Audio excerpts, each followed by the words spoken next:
Welcome to Cebu, lungsod ng Cebu. We're here in the Bantayan. I think this is what they called. I'm not quite sure, but they said it's lungsod.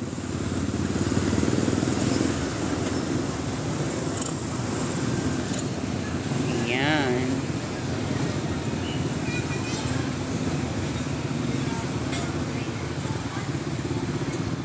A nice place,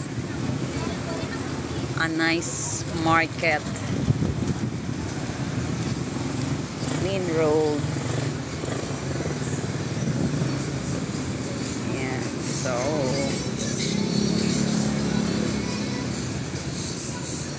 so far they have one bank. It's a BDO network bank, but the rest of the bank is not here. There's no BPI here, no Metro Bank here.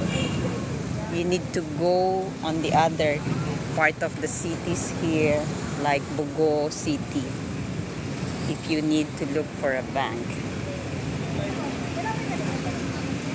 And if you want to explore, you need to have your own transportation, because the transportation cost here is a bit expensive. This is their Prime Prince supermarket. Ayan.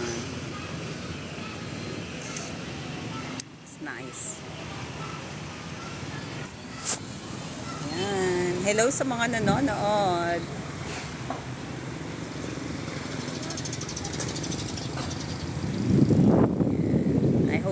Sa mga nakikita nyo, kasi ako I'm enjoying it too. Actually, ano rin ako dito, bagong dayo or bagong salta or bagong tira, what name it, hindi ko alam, basta bago rin ako dito. I have a husband na napangasawa ko taga Cebu, and dito siya nakatira, and unfortunately iniwanan niya ako dito because he wants me to stay here para pag-aralan ko yung lengguwahe nila, mag-adjust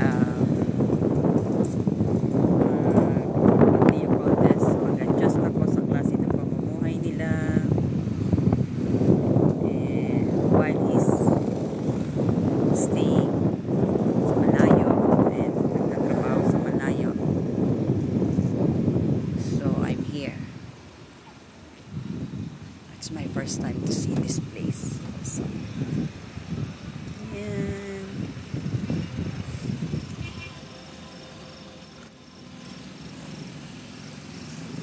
Well, may Tesla pala dito, kaso maputik.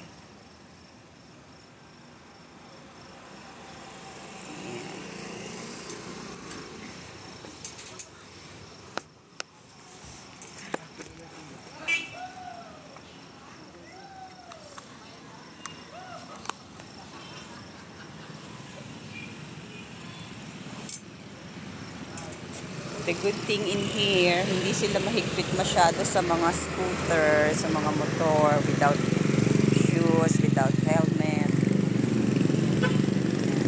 Nakapag-drive sila ng mga ganito.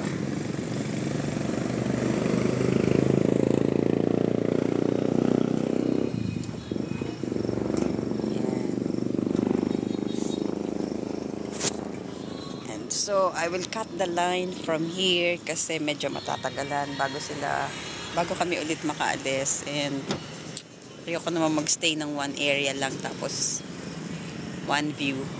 So, medyo hindi na siya maganda tignan. Kaya, thank you for the time na mag-spend with me on live. Goodbye to all.